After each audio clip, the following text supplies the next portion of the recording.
This evening, we are focusing not on the numbers, but on the stories of the people and communities who have weathered the pandemic, from parents and children whose lives were upended by remote work and distance learning, to Montana's Indigenous peoples who are again facing a deadly pathogen with the capability of devastating their culture and community.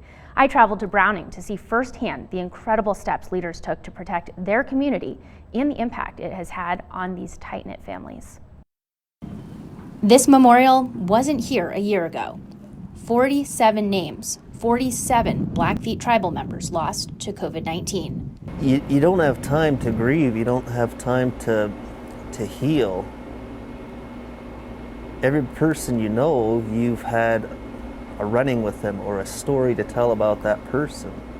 Blackfeet Nation has been under a state of emergency due to COVID-19 for nearly a year, and the year has not been easy. You could have probably heard a pin drop through town during that time. People were ultimately scared of the COVID-19 pandemic. At its height, there were 390 active cases of the virus on the Blackfeet Reservation.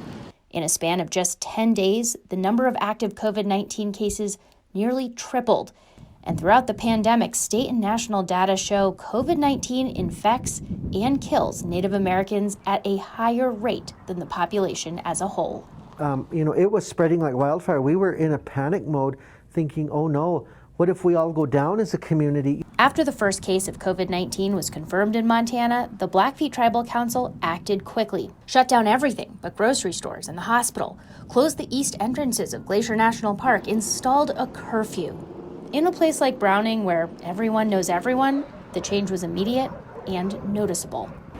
Part of the joy of living here on the reservation is going out to see one another, see other people. It kind of strained a huge depression, a dark cloud over the reservation. Boggs stayed away from his family, afraid to get his parents sick, and he remembers watching in fear as cases climbed just over the mountains in Flathead County. His young son lives in Kalispell. The virus kept them apart for months on end. It really threw the emotional state of me, it threw me for a loop. It really did. Months removed from the COVID-19 spike on the reservation and a year out from Montana's first reported case, the situation looks very different. There are no active cases here. McNeely attributes that to people sacrificing, following restrictions for so long. They cherish their loved ones and their elders and their children, and so that's where they really bought into this.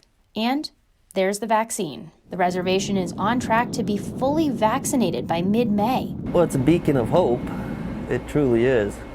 It's almost like we made it. People are ready to go back to some semblance of normal, but the impact of the virus still lingers. Between everybody, it's really distant. It's going to take a long time before we go back to normal.